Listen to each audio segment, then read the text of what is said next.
O mistério das máscaras de chumbo, Niterói. Em agosto de 1966, no Morro do Vintém, em Niterói, 2 técnicos em eletrônica foram encontrados mortos em condições que desafiam a lógica até hoje. Manuel Pereira da Cruz e Miguel José Viana vestiam ternos e capas de chuva, sem qualquer sinal de violência. O detalhe mais perturbador eram as máscaras de chumbo artesanais sobre seus olhos, projetadas para proteger contra a radiação.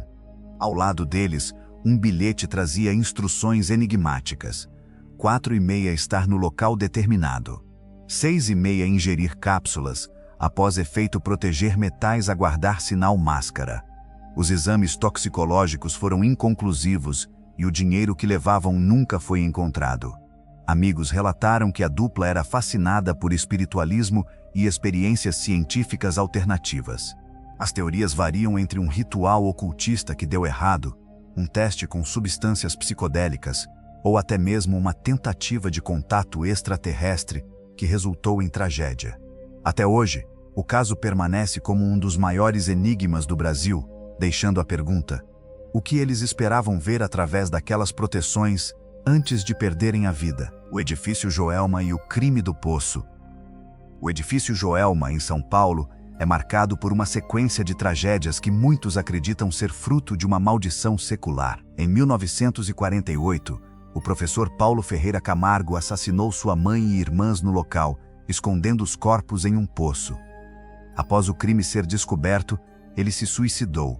Décadas depois, em 1974, o Joelma foi construído sobre o mesmo solo e sofreu um dos incêndios mais fatais da história, vitimando 189 pessoas. Entre os mortos, 13 pessoas que tentaram fugir pelo elevador morreram carbonizadas e nunca puderam ser identificadas. Conhecidas como as 13 almas, elas são alvo de devoção no cemitério da Vila Alpina, onde fiéis deixam copos d'água sobre os túmulos para aliviar seu sofrimento eterno. Relatos de sobreviventes e funcionários do prédio atual descrevem vultos, gritos ecoando nos corredores e quedas bruscas de temperatura sem explicação lógica. Seja pela memória do crime do poço ou pelas cicatrizes do fogo, o Joelma permanece como um símbolo de horror urbano, onde o passado parece se recusar a descansar em paz. A Operação Prato. Em 1977, a ilha de Colares, no Pará, tornou-se palco da maior investigação ufológica militar do Brasil, a Operação Prato. Moradores eram atacados por feixes de luz vindos do céu que causavam queimaduras e sugavam sangue, fenômeno apelidado de chupa-chupa. O pânico foi tamanho que a Força Aérea enviou uma equipe liderada pelo capitão Irangê Rolanda para investigar. Durante meses, os militares registraram fotos, vídeos e depoimentos de objetos voadores, executando manobras impossíveis. O capitão Rolanda admitiu ter visto naves gigantescas e seres estranhos monitorando a região. No entanto, a operação foi subitamente encerrada e os arquivos classificados como sigilosos. O caso tomou um rumo ainda mais obscuro em 1997, quando, pouco após dar uma entrevista revelando detalhes da missão, Rolanda foi encontrado morto em circunstâncias suspeitas. A interrupção abrupta da investigação e o silenciamento das testemunhas alimentam a teoria de que os militares descobriram algo tão impactante que a verdade jamais poderia ser revelada ao público. O caso Evandro. As Bruxas de Guaratuba. Em abril de 1992, o desaparecimento do menino Evandro Ramos Caetano, de apenas 6 anos, mergulhou a cidade de Guaratuba, no Paraná, em um dos episódios mais sombrios da justiça brasileira. Dias depois, o corpo da criança foi encontrado em um matagal, sem os órgãos, com as mãos e pés cortados, em um cenário que sugeria um ritual macabro. 7 pessoas foram presas, incluindo a esposa e a filha do então prefeito, que ficaram conhecidas como as Bruxas de Guaratuba. Elas confessaram o crime, detalhando um sacrifício em troca de favores políticos e espirituais. No entanto, o caso deu uma reviravolta décadas depois, com a descoberta de fitas de áudio que comprovavam que as confissões foram obtidas sob sessões brutais de tortura. O mistério que antes parecia resolvido tornou-se uma ferida aberta. Se os acusados eram inocentes e as confissões foram forjadas, Quem foi o verdadeiro responsável pela atrocidade cometida contra Evandro? Até hoje, o caso é um labirinto de erros judiciais, vidas destruídas e uma pergunta sem resposta que ecoa no imaginário popular: o desaparecimento do escoteiro Marco Aurélio. Em 1985, o Pico dos Marins, em São Paulo, tornou-se o palco de um dos desaparecimentos mais misteriosos do Brasil. O escoteiro Marco Aurélio Simon, de 15 anos, estava em uma expedição com seu grupo e o líder Juan Simon. Após um dos jovens se ferir, o líder permitiu que Marco Aurélio voltasse sozinho para o acampamento em busca de ajuda. Ele nunca mais foi visto. O que se seguiu foi uma das maiores operações de busca já realizadas no país, envolvendo helicópteros, cães farejadores e centenas de homens, mas nenhum único vestígio do rapaz, como peças de roupa ou equipamentos, foi encontrado na montanha. Teorias surgiram aos montes, desde uma queda em fendas profundas até sequestro ou fenômenos sobrenaturais. Em 2021, o caso foi reaberto após novas denúncias sobre um possível sepultamento clandestino em uma área da montanha, mas as escavações não trouxeram respostas definitivas. O vazio deixado por Marco Aurélio permanece como uma cicatriz para sua família, em um enigma onde a própria montanha parece ter engolido o jovem sem deixar rastros. O incidente de Varginha. Em janeiro de 1996, a cidade mineira de Varginha entrou para o mapa da ufologia mundial com um relato que desafia as autoridades até hoje. 3 jovens, as irmãs Liliane e Valquíria Silva e a amiga Kátia Xavier, afirmaram ter visto uma criatura estranha em um terreno baldio. Um ser de pele marrom viscosa, olhos vermelhos enormes e protuberâncias na cabeça. O avistamento desencadeou uma movimentação militar sem precedentes na região, com caminhões do exército e viaturas de bombeiros circulando pela cidade.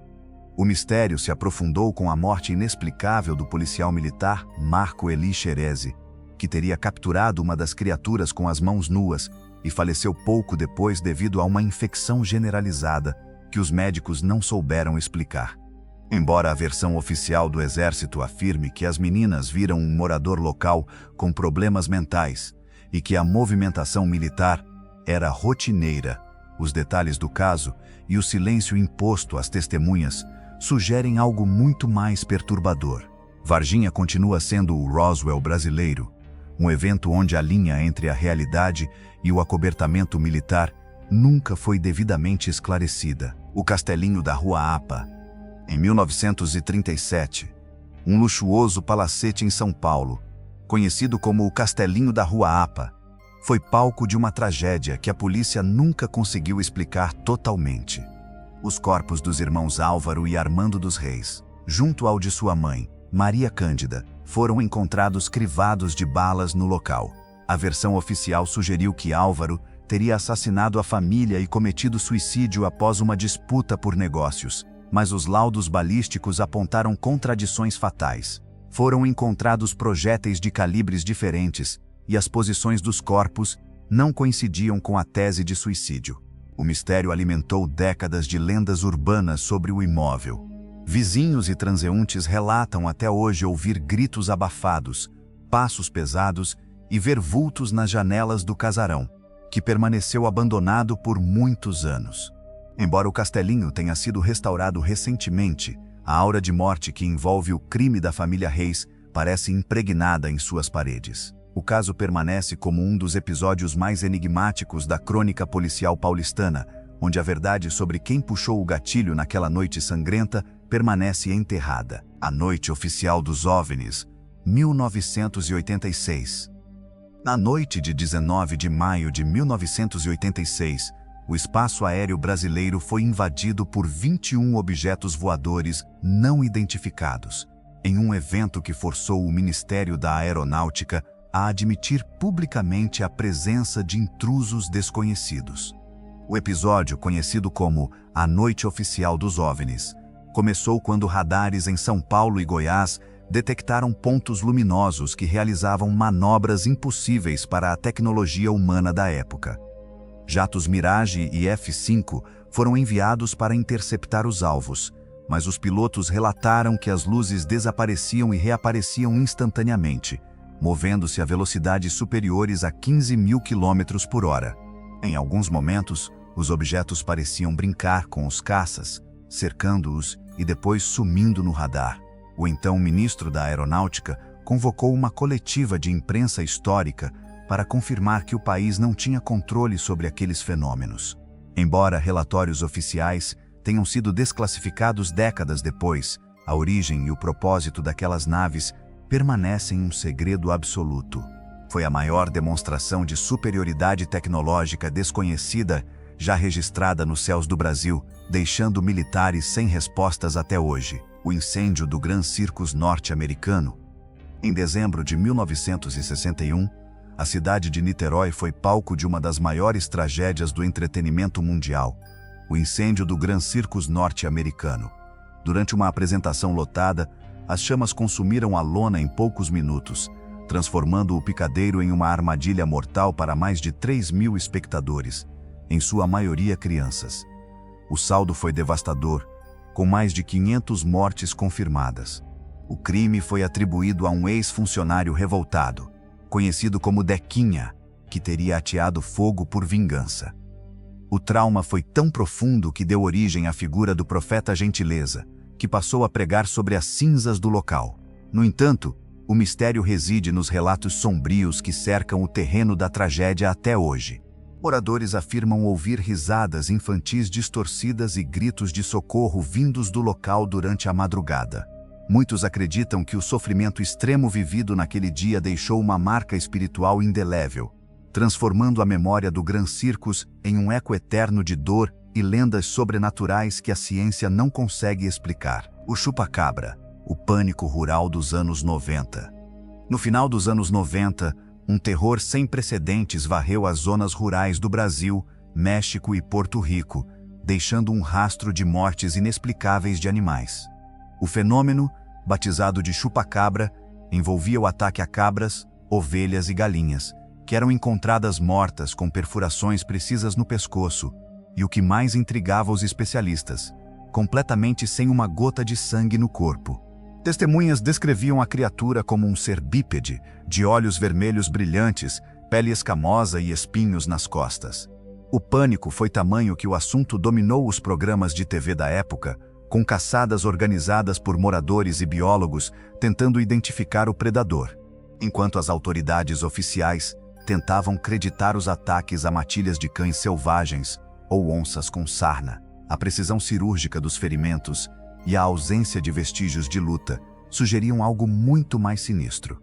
Seria o chupa-cabra o resultado de uma experiência genética que escapou do controle, um ser de origem extraterrestre ou apenas um surto de histeria coletiva alimentado por mortes naturais? O mistério permanece vivo no imaginário popular. O caso Hermínio e Bianca. Em janeiro de 1976, uma estrada próxima a Passa Tempo, em Minas Gerais, foi o cenário de um dos casos de abdução mais detalhados e estudados da ufologia brasileira. O casal Hermínio e Bianca viajava à noite quando avistou um objeto luminoso gigantesco que passou a persegui-los.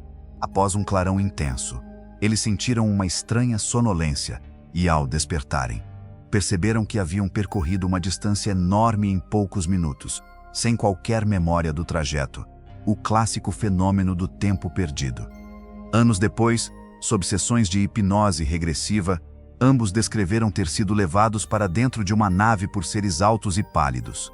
Lá, foram submetidos a exames clínicos invasivos e receberam mensagens sobre o futuro da humanidade. O que diferencia este caso de outros é a riqueza de detalhes técnicos fornecidos pelo casal, que nunca buscou fama ou dinheiro com a história. Os exames médicos realizados na época confirmaram marcas físicas inexplicáveis em seus corpos, deixando pesquisadores e céticos diante de um enigma que a ciência tradicional ainda não consegue explicar: o massacre do Carandiru e suas assombrações. O massacre do Carandiru, ocorrido em outubro de 1992, deixou uma cicatriz profunda na história brasileira com a morte oficial de 111 detentos no Pavilhão 9. No entanto, mesmo após a implosão do presídio em 2002 e a transformação da área no Parque da Juventude, o passado de violência parece ter deixado resquícios sobrenaturais no solo. Funcionários do parque, estudantes da ETEC e da biblioteca construídas no local relatam, com frequência perturbadora, eventos que desafiam a lógica.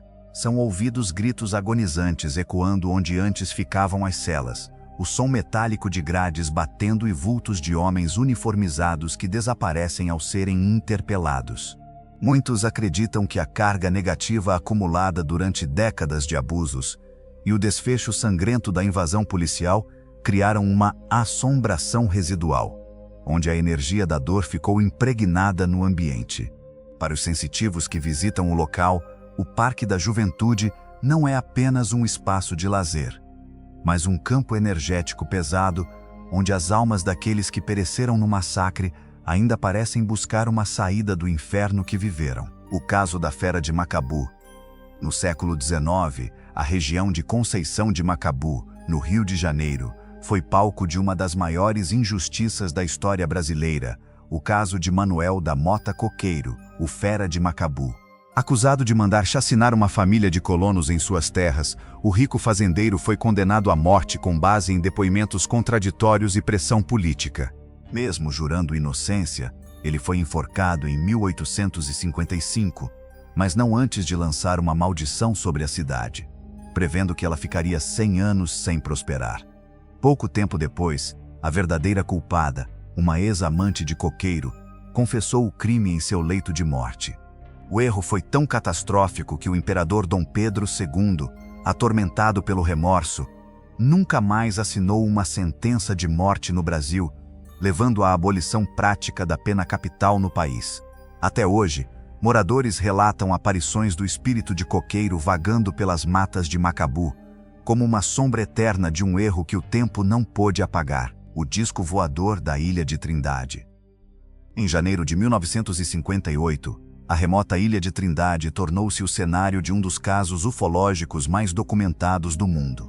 A bordo do navio Almirante Saldanha, da Marinha do Brasil, dezenas de militares e civis testemunharam a aparição de um objeto voador não identificado com formato de disco, semelhante ao planeta Saturno, realizando manobras impossíveis sobre a ilha. O fotógrafo Almiro Baraúna conseguiu registrar 4 fotos nítidas do objeto antes que ele desaparecesse nas nuvens. O caso ganhou proporções internacionais quando o presidente Juscelino Kubitschek autorizou a divulgação das imagens, que foram autenticadas por especialistas da Marinha e do Exército, descartando qualquer possibilidade de fraude. Apesar das evidências esmagadoras e dos depoimentos de oficiais de alta patente, o propósito daquela visita permanece um segredo de Estado. As fotografias de Trindade continuam sendo provas incontestáveis de que algo tecnologicamente superior monitorou nossas águas sob o olhar atento dos militares brasileiros. O mistério e os heróis do edifício Andraus. 2 anos antes da tragédia do Joelma, o edifício Andraus, em São Paulo, foi consumido por um incêndio devastador em fevereiro de 1972. O fogo começou nos andares inferiores e subiu rapidamente, encurralando centenas de pessoas. O Andraus tornou-se o palco de um resgate cinematográfico sem precedentes, onde pilotos de helicóptero pousaram em meio à fumaça tóxica no heliponto do prédio para salvar mais de 400 sobreviventes. Embora o saldo de 16 mortes tenha sido considerado baixo pela magnitude do desastre, o edifício carrega mistérios que persistem até hoje. Sobreviventes relataram premonições estranhas dias antes do fogo e afirmaram que as chamas pareciam ter uma vontade própria, poupando salas intactas enquanto destruíam outras completamente. Mesmo após a reforma e modernização, o Andraus é cercado por histórias de fenômenos inexplicáveis nos andares superiores, onde o eco do pânico daquela tarde parece ter ficado preso no tempo, servindo como um lembrete sombrio da fragilidade humana diante do imprevisto. De enigmas militares em ilhas remotas a erros judiciais que mudaram as leis de um país, esses 15 casos nos mostram que o Brasil é um território repleto de sombras e perguntas sem respostas. Vimos que a linha entre o que é real e o que pertence ao sobrenatural é muito mais tênue do que imaginamos, e que a história oficial muitas vezes tenta esconder os detalhes mais perturbadores. A pergunta que fica é: Será que esses mistérios são apenas frutos de coincidências e erros humanos? Ou existem forças além da nossa compreensão, operando nos bastidores da nossa realidade? Se você gosta de desvendar os arquivos mais sombrios da nossa história e do desconhecido, inscreva-se no canal agora e ative as notificações para não perder nossa próxima investigação. Deixe o seu like e responda nos comentários qual desses 15 casos mais te impressionou e qual deles você acredita que jamais será totalmente explicado. Até o próximo mistério.